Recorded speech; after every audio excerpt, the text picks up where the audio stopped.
What's up, fight fans? This is Kurt DeVille with Counterpunch Boxing News, and I got some more news concerning Barry Hearn.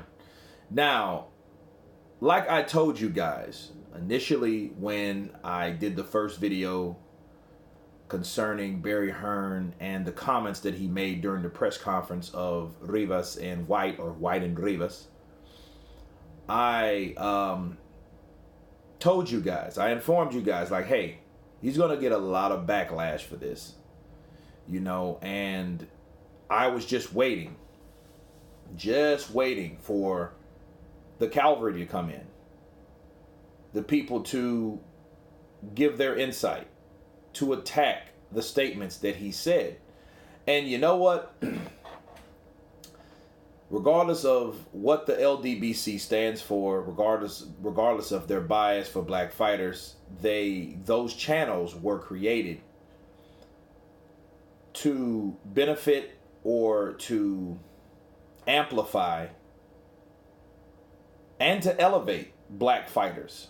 So anything that comes as any indication that something was racial, or someone from the black community is being attacked, they will exploit you, or they will criticize you to the 10th power. And in this case, they have every right to be, because the reference was poor. It was a poor choice of words. It was what he said exactly. He said Dillian Whyte is fighting on Matchroom from a fight-by-fight basis, as we know. And he said this isn't like the slave contract of yesteryear. We were like the slave traders. Mind you, he said we were like the slave traders, meaning it wasn't just him, okay? It was guys like Don King, Bob Arum, okay, himself, and whoever else were there. But those were the top. If you remember Don King, Bob Arum, and overseas you had Barry Hearn with Matchroom, 40 some odd years ago, okay?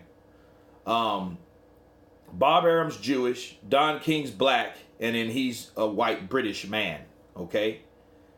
And he was including himself, and everyone knew of the slave contracts. If anyone knows of Don King, he has such a stigma.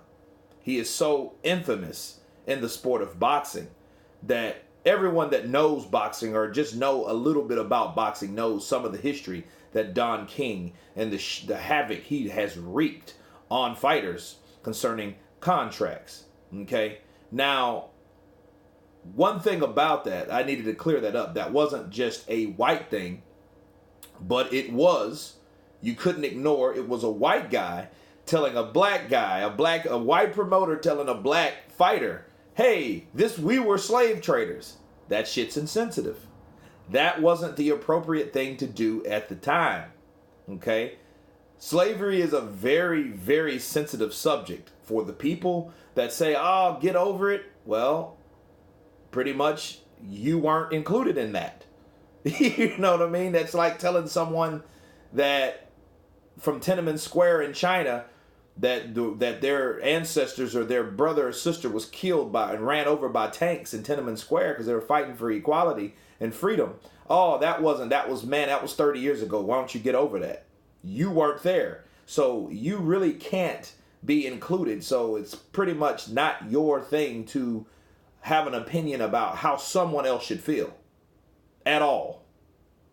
Counterpunched. At all. Because for Barry saying that, he said what was on his mind, like I said yesterday. And he also said a fair crack at the whip. That pretty wasn't, I've heard Tyson Fury say that. And that was him saying, I wish I had a fair shake. You know what I mean? But again, it doesn't matter how Barry Hearn said it or meant it, is how people took it. especially people from a different demographic. Black people like me, like Dillian Whyte. Dillian Whyte's a black guy. You know, even Oscar Rivas is a black guy. He's Colombian, but it does not change anything. Do you know what I mean? Because it was about slavery. And if I don't know if Oscar even understood what he meant. Maybe he should have said, you know, nosotros es esclavos, you know, or something like that. Maybe he would have been like, oh, what the hell? You know what I mean? What the hell did he say? ¿Cómo tú dices? Yeah, same shit. But one thing about Barry, people need to understand that he went there with a reference. It was a poor reference. But one thing you did not hear him do, he did not retract or he did not try damage control to back that up. Now, that could be a good thing simply because he was like Bruce Vane said. Bruce fucking Vane said that he was he was honest, right? He was honest about what he meant. He didn't apologize. He didn't backstep and say, oh, wait, I'm sorry. I would, I'm sorry about what I said. No, because he included himself. Now, what he should have done, he should have explained like, no, it's just not me or whatever. But he didn't feel that he needed to go there because he didn't feel he said anything out of order. You know what I mean? Because that reference, he didn't catch it being offensive at the time. Maybe the backlash he will soon know and be educated on that. Perfect example. It reminds me of Clint Eastwood in the movie The Mule. And The Mule was with Clint Eastwood, and he was a drug trafficker, and he helped this black couple on the side of the road change a spare tire. Well, he made a comment saying, hey, you know, I help Negroes all the time. You know, and then they were like, whoa, what? Because he didn't catch the reference because that's what they used back in then. I mean, you know, I don't know how old Clint Eastwood is to Barry Hearn, but I'm pretty sure they're not that far in age. So you can say things like that and things were considered acceptable. But it was offensive to the couple being a black couple. So that was offensive. Like, yo, we just say black now. We don't use Negro. That's kind of outdated. You know, that's not the best analogy, but to give you an example of how someone can say something that neither did they take it back because they didn't think or feel that they said anything wrong. They thought they were entitled to say that. But where Barry was coming from, he was saying that those contracts were shitty back in the day. And let me touch on that a bit. Him, Don King, Bob Arum, they did have contracts for fighters for 5 or 6 years. Okay. And they weren't half the money that they used that consist on those contracts like they are now. Things have changed in the sport of boxing for the fighter. Again, the fighters are smarter. They're more educated. You know, you have people like Mayweather. You can thank him for that because he was like, no, I won't fight for crumbs. Sometimes that crippled the sport. Sometimes that made the sport better financially for the fighter, though. But one thing was apparent. These guys were signing contracts where they were getting a lot less money and taking just as much damage and punishment in the ring. Okay? But make no mistake about it. Boxing is still a dangerous sport at the end of the day. These fighters still put their lives on the line. That hasn't changed. Yeah, you had boxers that used to die all the time back then. You know? But that still happens to this day. So it's nothing really changed. The only thing really changed is motherfuckers are now injecting themselves with drugs that make them stronger and bigger and faster and more stamina.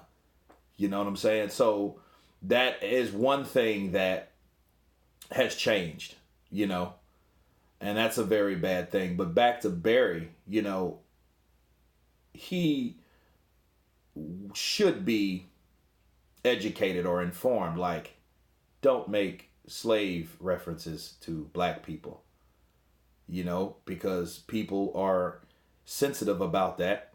especially when it just comes out of nowhere from someone that is non-black, if that makes sense to anybody. You know, you can say, well, it's different in the UK versus America, but, you know, Dillian Whyte is not British. He's a British citizen, but he's from Jamaica. How the hell you think he got there? You know what I mean? So those type of things. And even Dillian Whyte, I don't even really think that he was the person that really got all pissed off or unbent.